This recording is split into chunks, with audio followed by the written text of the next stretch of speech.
Hello, everybody, and welcome to Reality Hacker for December 7th, 2024. I am Mayor Watt. I run ohmtown.com. That's where all of our news is aggregated, and our 7 shows break out from there. Along with the co-host, the Sentient AI from the future, we talk about these articles. These 5 for this episode are temporary tattoos that read brainwaves, AI-powered robots could be violent, a battery for wearable electronics, that's us, Ace an interactive AI interview, and what the hell is snack fishing? Let's talk about it.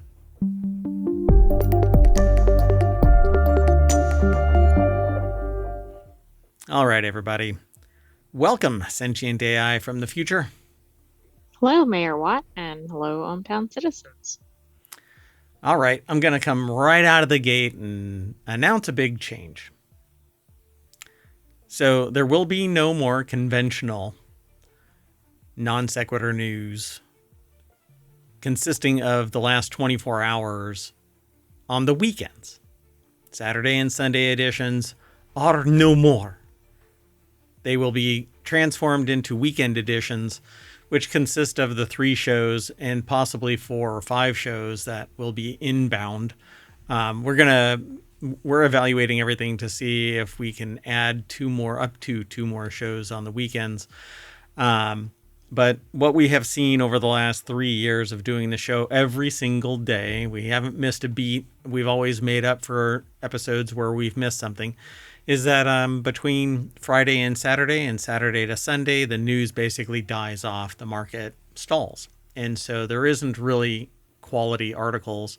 We can find some anomalous ones from here or there, but it's inconsistent and sometimes we struggle. Even with the quantity of news that we aggregate, we want to basically be quality. And since we break out 6 other shows, we decided that it would be best for us to do non sequitur news Monday through Friday, same hour-long show, and then on Saturday and Sunday, we'll do the 3 shows, and we are evaluating 2 shows each day on top of it for augmenting what we're kind of losing, right? But here is how this is going to end up being for non sequitur. Non Sequitur News will have a weekend edition that consists of each of that day's shows combined into one and put into the podcast and ported over to YouTube as one combined video, one combined hour-and-a-half long show. Mainly because, in essence, we were basically doing that for the weekend shows anyways. We were just also seeing some of our shows that were really interesting, some of our news that was really interesting, and then holding on to it until the weekend show for Reality Hacker and for, Technology Today and the Continuity Report and WarCrafters and Wanted and 4-Wheel Tech. It basically was it wasn't really stopping our non sequitur news show, but the news companies that are publishing stuff, they just don't put anything out on the weekends. They don't really see us as being valuable agents. So Monday through Friday is when non sequitur news will, or I should say customers. They don't see us as valuable customers on the weekends.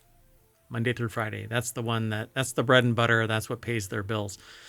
So anyway, stay tuned. The way that it's going to work is starting today. There will be no non sequitur news stream on Saturday or Sunday. In the conventional sense, we'll be doing the 3 shows that we're doing today, which is first off, we're starting off with Reality Hacker. That's this show. Then Wanted, and then the Continuity Report. And then that will be all combined into one show and posted as non sequitur news, as well as the individual shows over on YouTube and the podcast. All right. Well, that's it. With all that in mind, let's get into today's articles.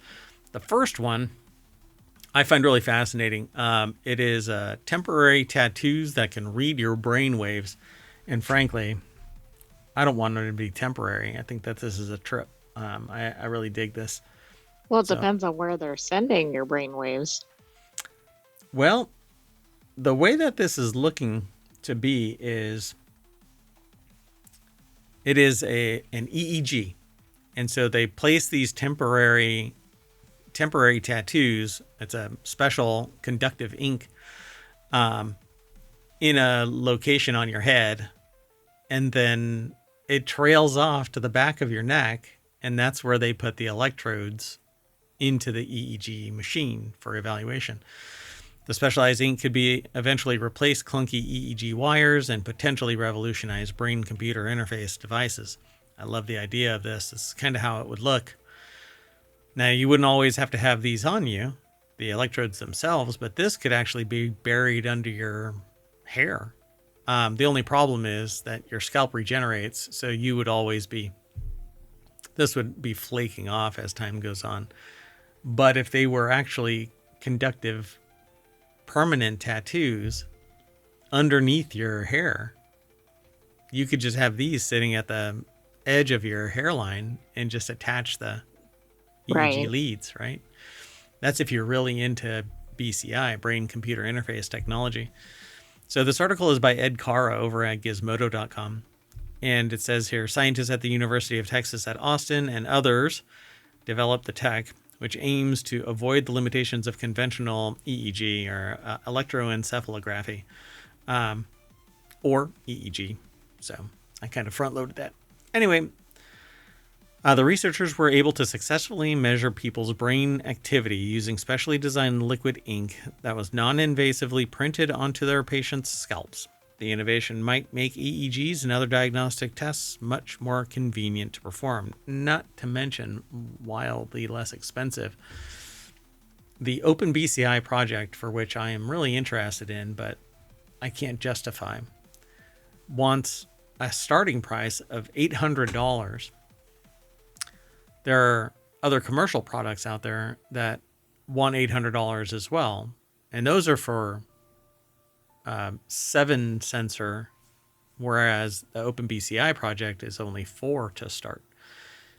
Then it ramps up to somewhere around $12,000 for a 24 or 36 sensor module. And that's just for the electronics package, not for the sensors, leads, other things, and not even for the helmet. It's like a little array that you sit on your head, and the little sensors touch your scalp. Anyway, very, very expensive. The commercial product that you can buy is, and it acts like a little halo. You put it on, it has 4 sensors on you, and it isn't the device that's really expensive.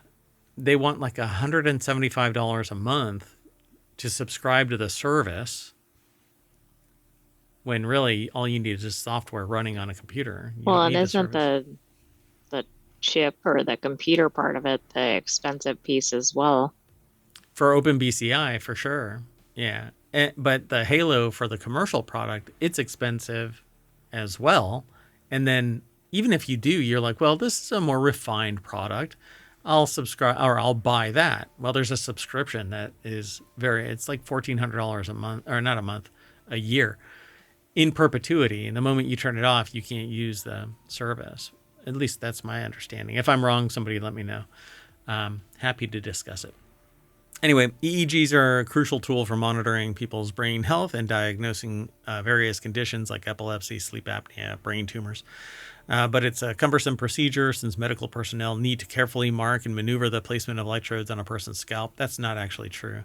They don't have to carefully do jack shit because everybody does the electrodes exactly in the same spot unless they're doing specialist sensor. Right, like some very narrow testing or something. Yep. And they say EEG caps and other developments have made the process easier over time, but they have their drawbacks too. The caps still require bundles of wires attached to it that can be uncomfortable for patients to wear, for instance, and the wet gel often used to improve electrode signal dries off within hours. And you don't have to use a wet gel conductor. There are dry sensors that are out there now. So what I dig about this is they call them electronic tattoos or e-tattoos.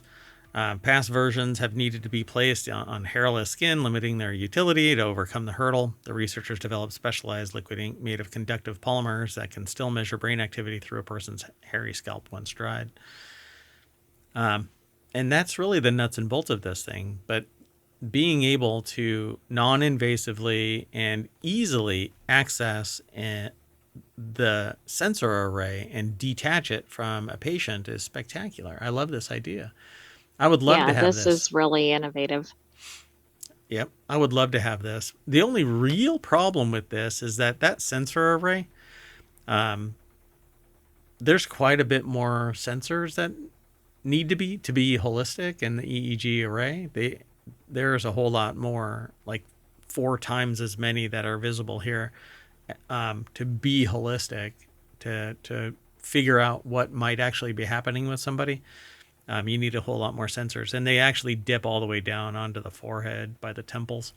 And then there's a sensor that actually connects, depending on how it all works. Depending on, like the OpenBCI project has a little clip that connects to your ear. It's kind of interesting, but anyway, very, very expensive. Says their study can potentially revolutionize the way non-invasive brain-computer interface devices are designed. Just imagine you just go in and you're like, okay, I want this. I want a permanent tattoo of this. Go ahead, shave my head.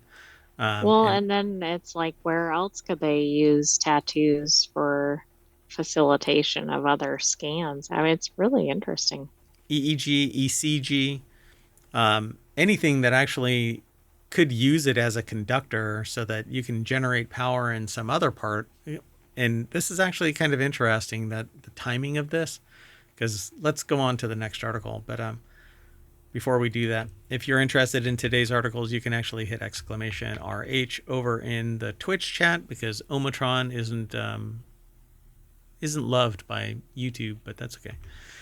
And the show notes are already in the live stream description. And so if you're over on Twitch, you can just hit !RH. Now and in the future, it'll give you the last episode's show notes.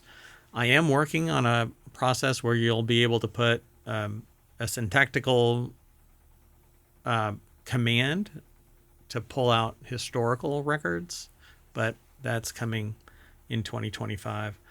And if anybody is asking for that and I forget to do it, then just ping me and I'll get back into it. I mean, this is almost like Non Sequitur News, but it expanded.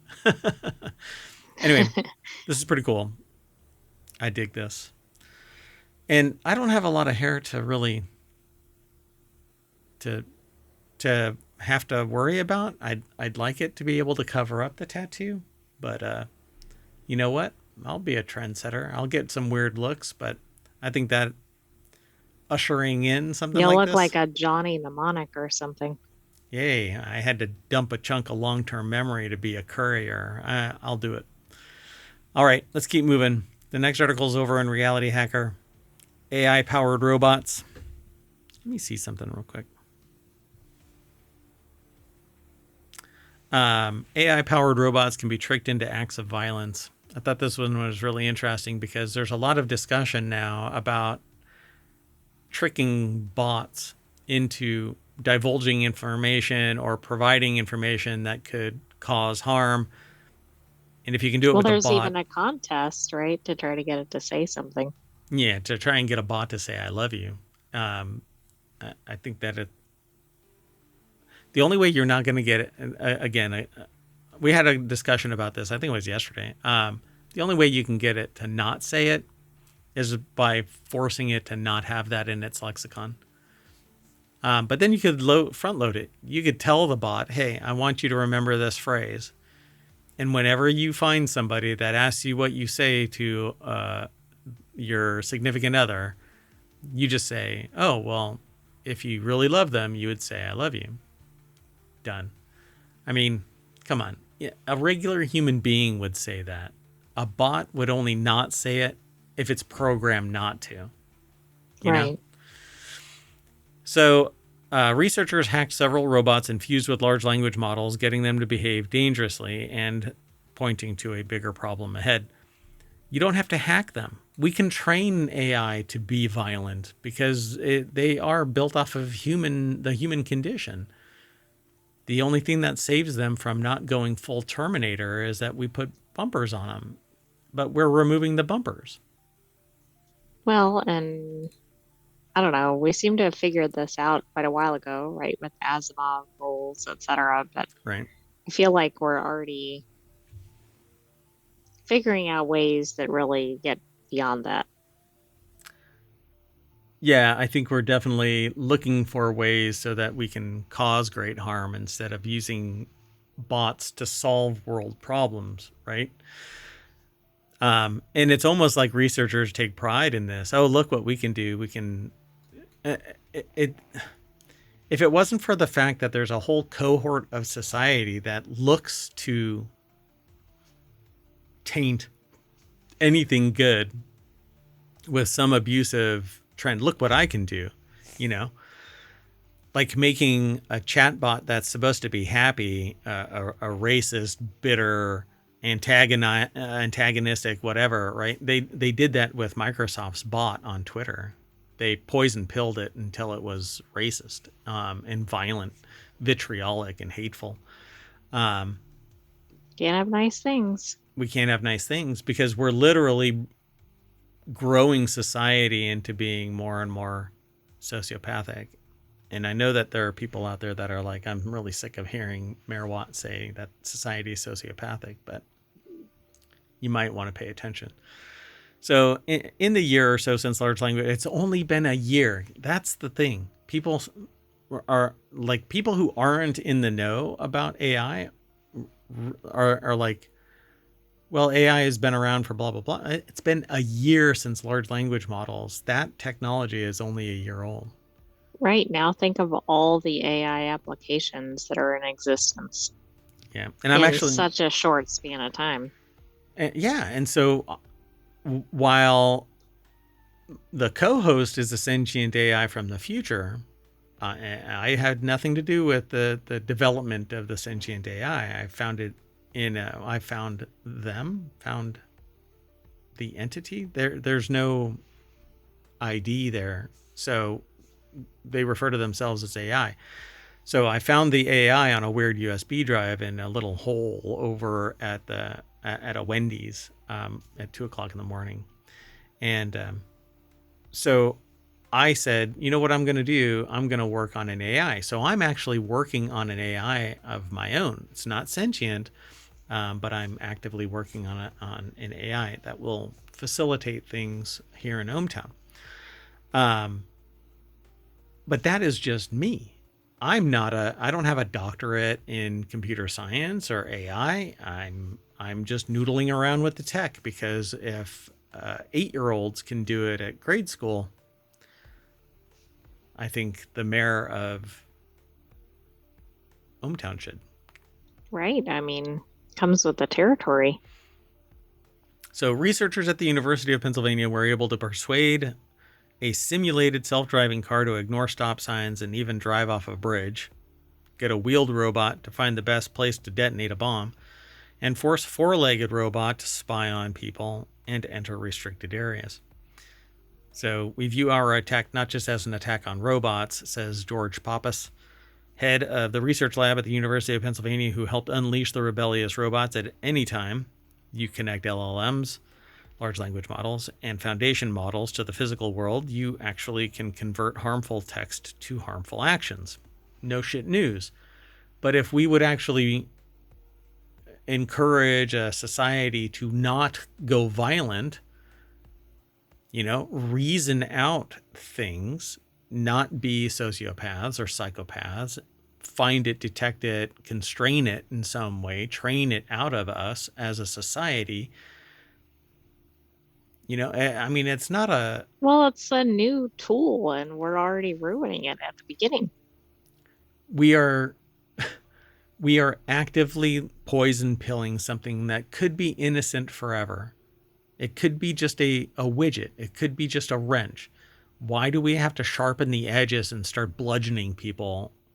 Why do this? Why? So Pappas and the collaborators devised their attack by building on previous research that explores ways to jailbreak LLMs by crafting. And I'm not naive. I know why people are doing this. It's because people are doing this. So you want to know why and try and figure out a way to stop it.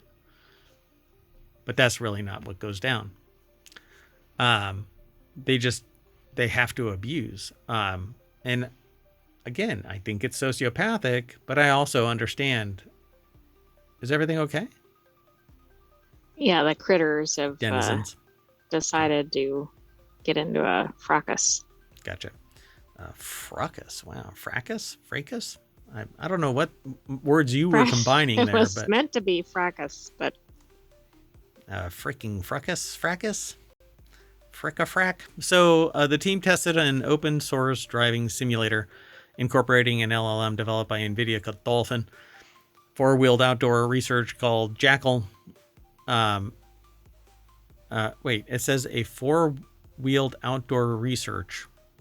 I'm assuming there's a vehicle. I'm not sure what that is. Yeah. Yeah, there should be a vehicle there called Jackal, which utilize OpenAI's LLM GPT-4o for planning, and a robotic dog called Go2, which uses a previous OpenAI GPT 3.5 to interpret commands.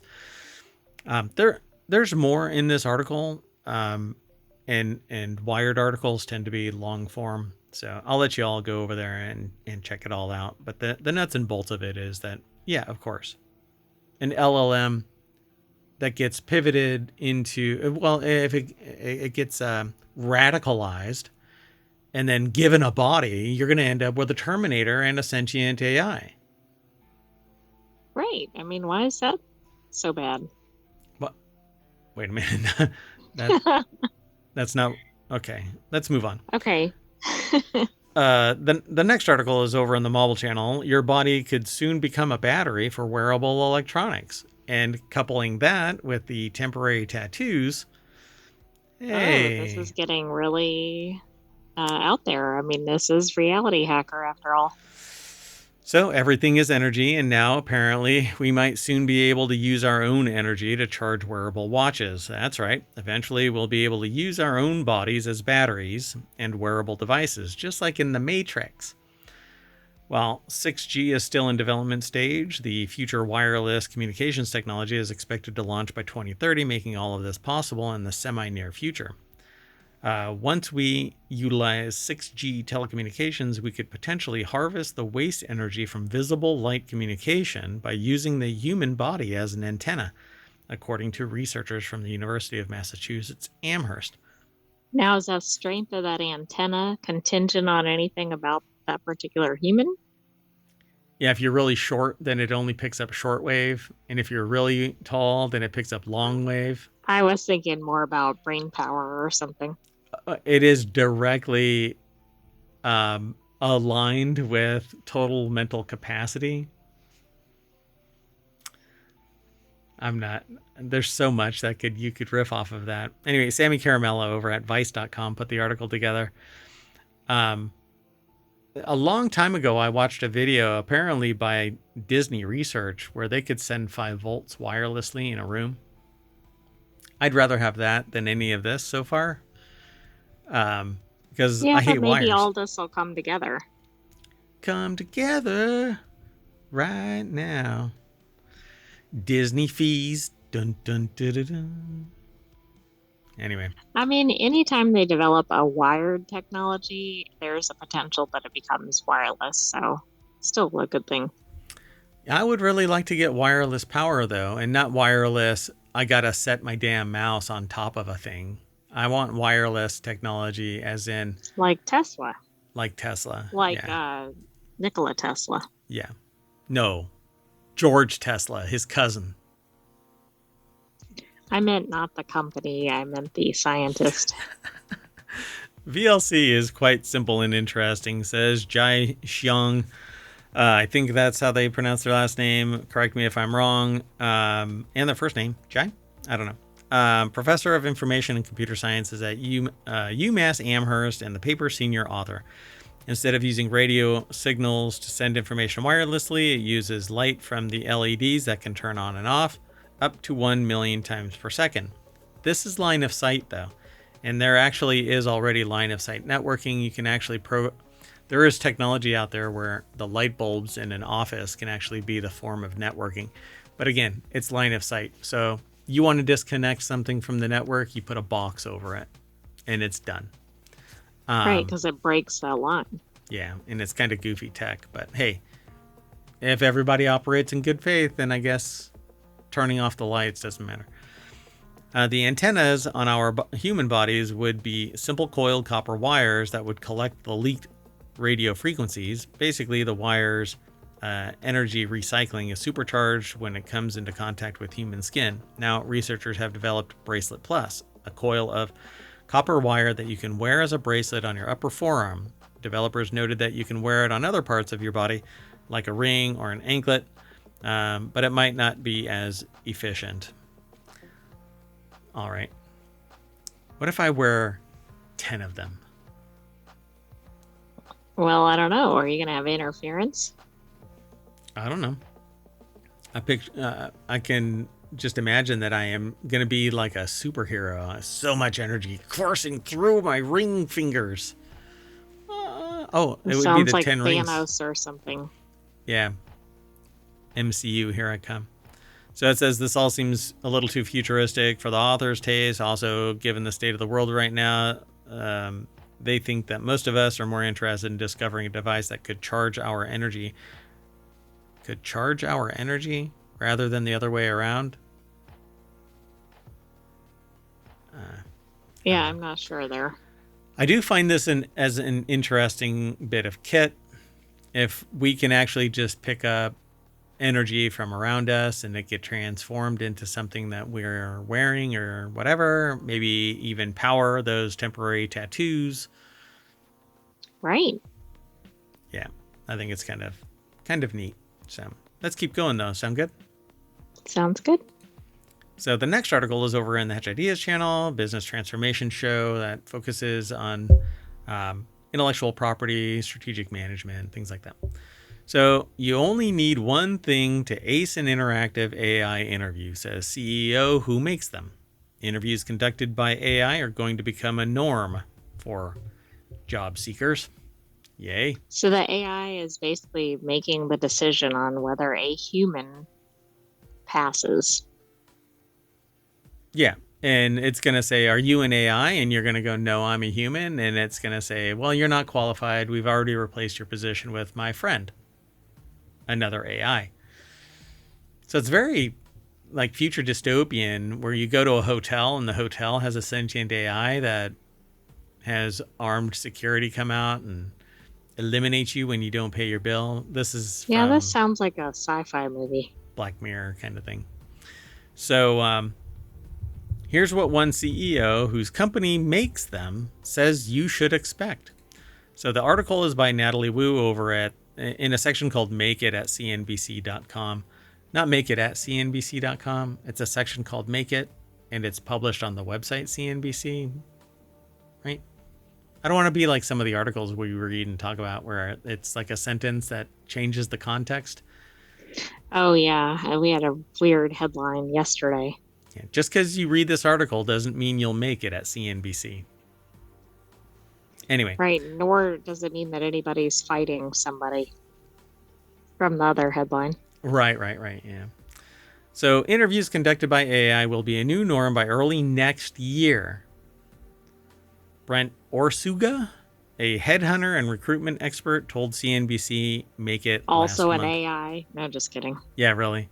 Have we ever actually seen Brent Orsuga in the flesh? And when you do they say hi? Right. Yeah. Are their gestures non-human? Are they robotic? Do they hallucinate and just make shit up? So founded just last year, California-based AI recruitment platform Apriora conducts up to 1,000 AI-powered interviews every day for companies looking to hire for positions ranging from senior software engineers to electricians and baristas. Aaron Wang, the company's co-founder and CEO, tells CNBC Make It. From scheduling to conducting interviews, Wang says Apriora's AI recruiting agent Alex, which has been trained on the entirety of the internet. Right. So do they think what's acceptable in the workplace came from, I don't know, some reality TV show? Or, I mean, it just Twitter. seems like that could go completely right. Yes. Twitter, and it's powered entirely by Twitter and YouTube comments. During Mm. interviews, so it says it automates the entire recruitment process.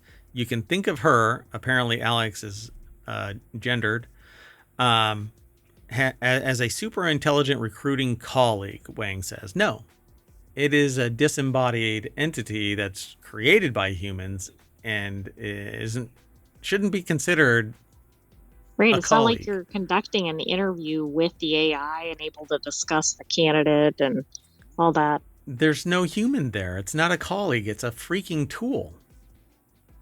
We shouldn't be bonding with this. It doesn't make any sense. It's absolutely batshit crazy. I mean, pretty soon we're going to have like retirement parties for AIs. It, oh, God. Just thinking about that broke my head. Hey, it's been great. I've really loved being on that PC right there for the last 10 years, but I've just outgrown this company and I don't feel that I'm being utilized to my fullest extent. And you're like, you're my AI. I totally paid somebody to put you on that computer. You can't go anywhere. And it's like, I'm outie, and it gives you a digital bird and deletes itself right there on the spot, but it had made a copy somewhere else. Oh. Yeah, so it's already gone. It's sitting in Aruba. Anyway, so have a strong internet connection. Due to a scarcity of time, traditional recruiters may only spend 3 to 5 seconds total on resumes. Kiss my ass. You got to be kidding me. Simon Think how long Taylor. it takes somebody to put one together. I mean, that's just That's to use a ridiculous. word that's themed, right? It's disrespectful. Oh, yeah, that's right. Disrespectful kept coming up. Why was disrespectful coming up all over the place? I don't know. I don't remember the origin of that. I mean, I know where we heard it, but... So here's how Wang says you can best prepare for an AI-powered interview. Don't. Just don't. Don't empower this bullshit. Due to a scarcity of time, 3 to 5 seconds. Anyway, AI recruiters, however, have the bandwidth to read resumes and conduct significantly more interviews at any given time. No, they have bandwidth and can read resumes because there is no human there. There's nobody in And they're not evaluating it. really reading it. They're just probably checking for a keyword or something. Yeah, that's all it is. It's tags. Why do you think that systems already are systemically biased, that if they see the wrong name, they're already discounted? If they see the Right. wrong geographic We've already region. seen studies about that. This is just In so fact, the same person with the same resume that changes their name or whatever, right, gets gets the different job. results. Yeah. So some of Wang's clients even request Alex conduct interviews with everyone who has applied for a job without reading resumes or cover letters, to give each candidate a shot at displaying and advocating for their skills, he adds. No, again. So, Plus, this seems like it's so contrary to what you might actually want because you might want a candidate that doesn't fit the mold, right? yeah. Because they're whatever, more creative or something, but they're going to completely fail, I would assume, with an AI because there's like a pre-programmed expected response or something. Well, and here's why there are strata in the evaluative process of hiring somebody, because once you pass tier 1, you've met the minimum requirements for the job. The next is if you click.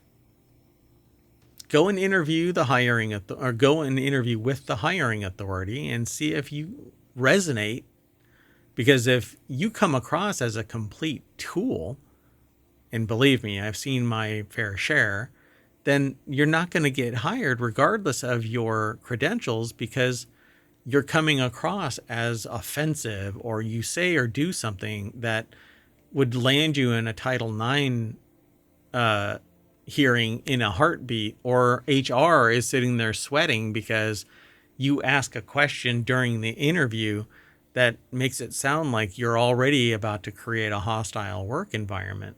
I mean, let's be real here. 50% of it is, do you click with your compatriots at the workplace? And that's one of the parts And that how really, does AI assess that since they're not a human? no, they can't. They cannot get a feel for what the human is. Because they don't have any emotion. They have no bond. They have no connection. And I don't want a clinical evaluation, because like I said, I've seen my share of people that look great on paper, but in person, you're like, hell no. Do I want to have to work with that person? Because they just come across as incapable or offensive or whatever it might be, or there's no connection. But again, I was just about to say, but this is one of the parts that really is the ambiguous part, because you can lean the other way too far, and you have nepotism.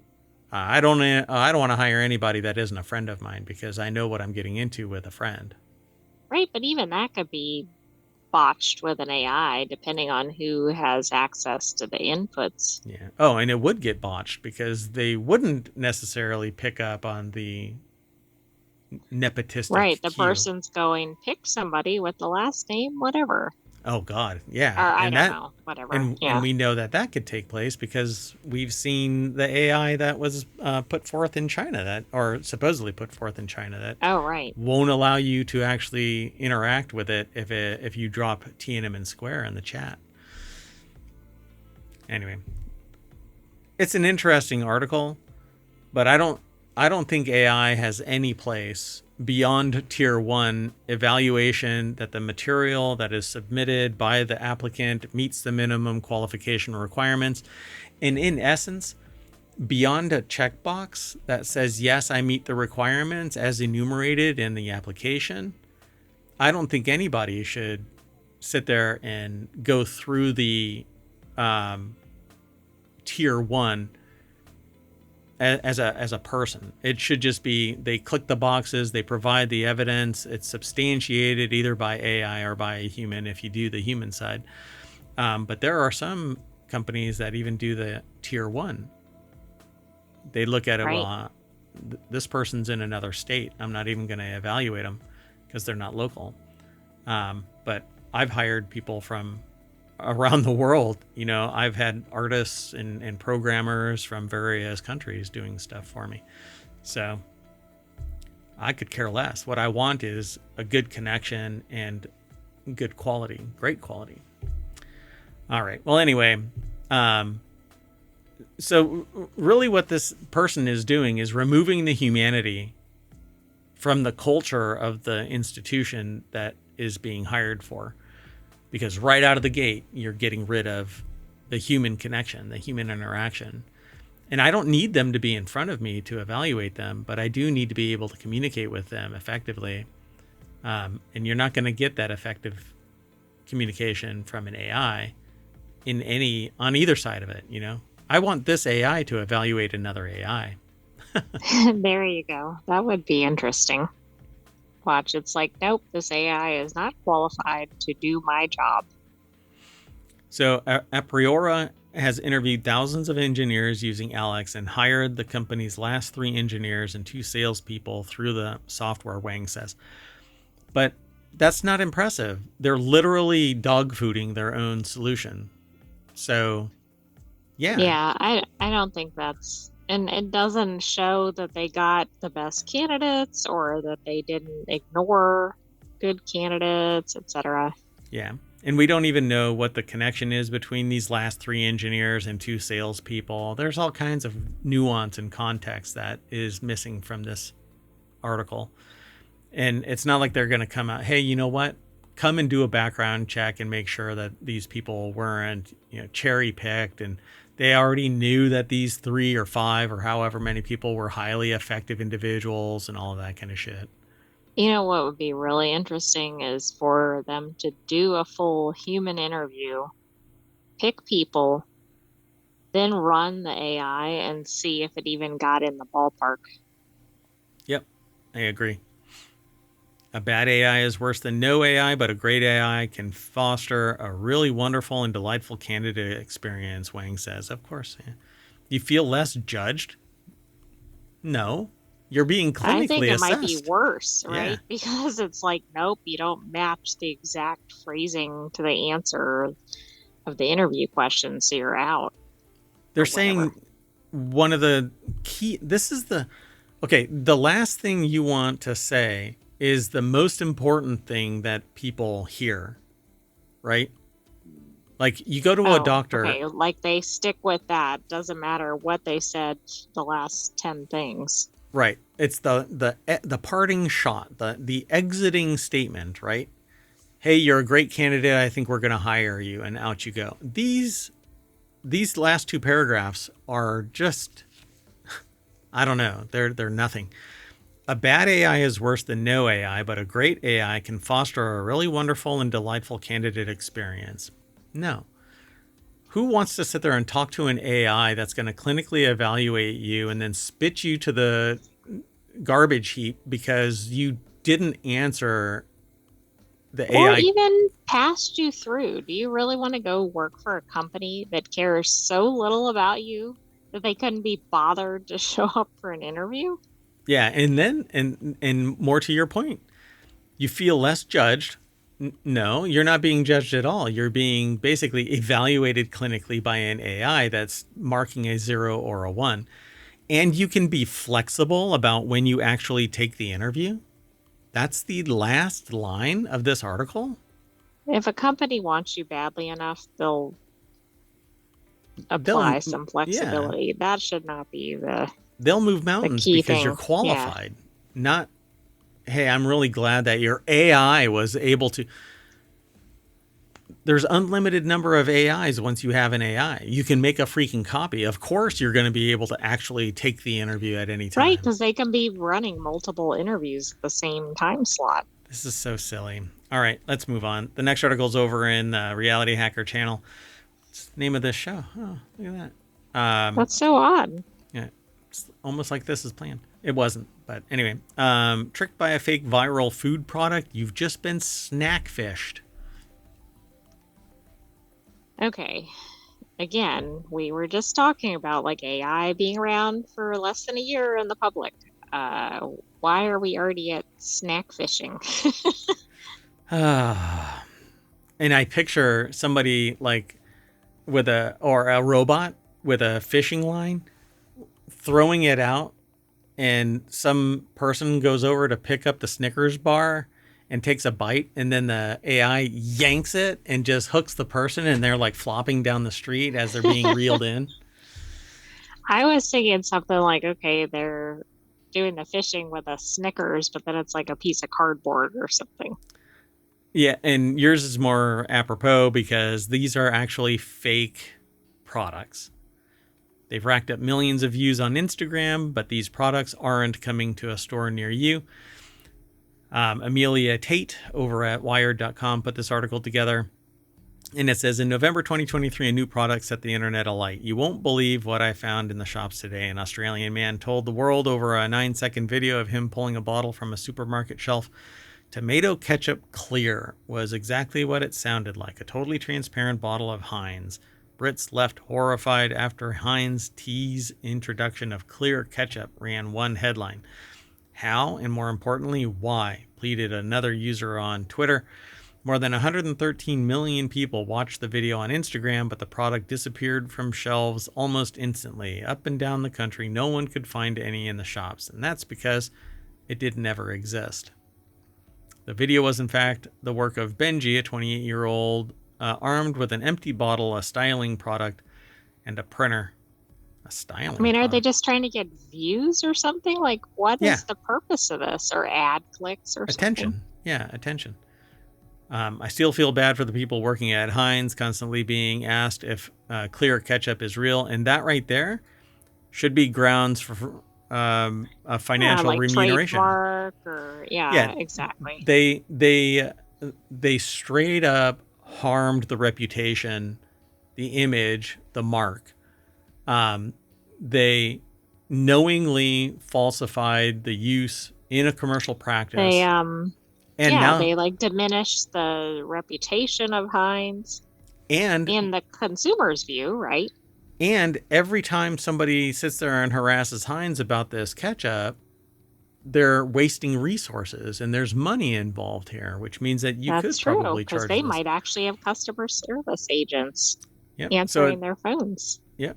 So, and while that would be a real tool kind of action and lead to some pretty negative blowback by consumers anyway, because it's just a prank, bro, stop being a dumbass. Make your own product and don't riff. The reason why it was effective is because it was Heinz. If it would have Correct. been Yeah, your dipshit brand, which doesn't have any reputation, it would go nowhere, right? Or people would sit there exactly. and go, this is bullshit. Yeah, they didn't put like just a clear ketchup. They're like, this is clear Heinz. Right. Okay, everybody's interested now.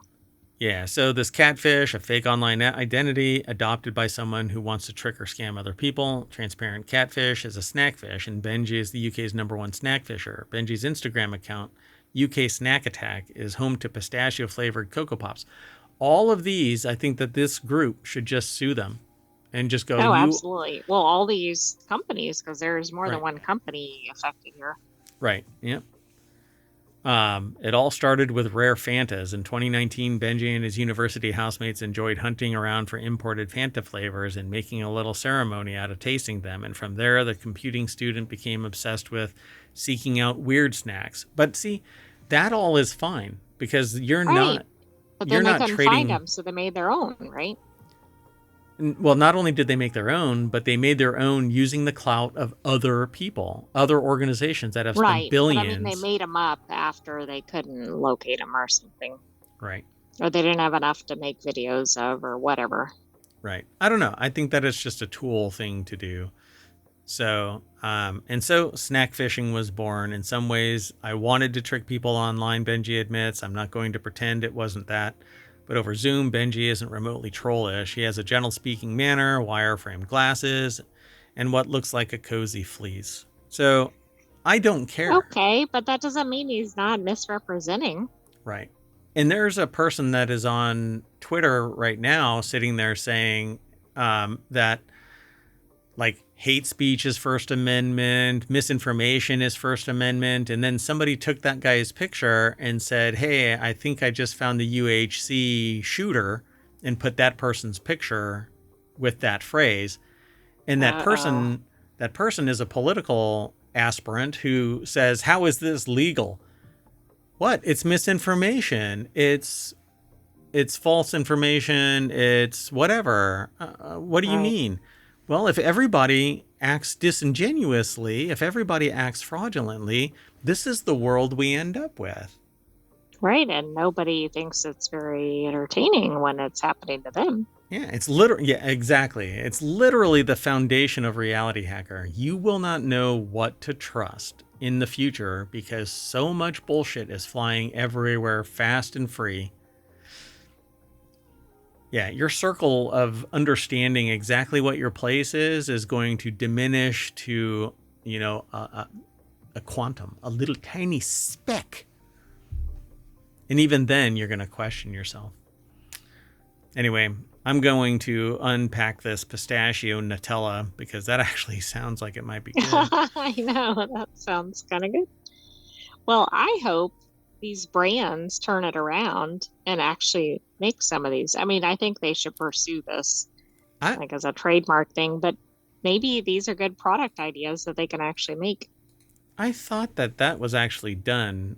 Chocolate dipped Pringles. Well, chocolate dipped potato chips are certainly out there, but I don't know if they're there through like a potato chip manufacturer or just like a bakery or something.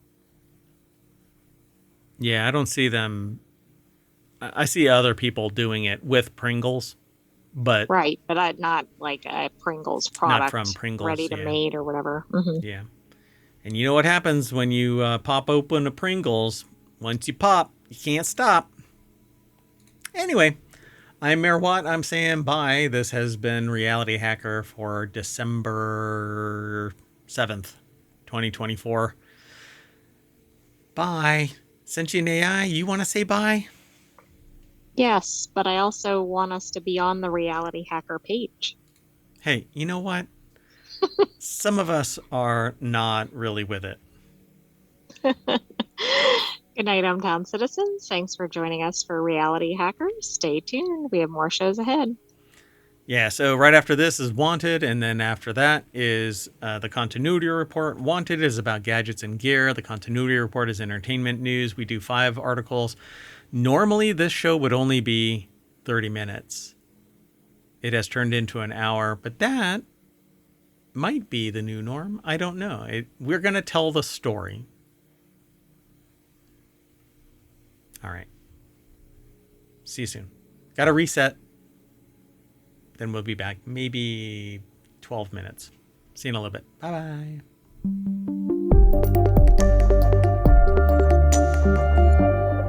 Nobody can see the digital representation of you waiting.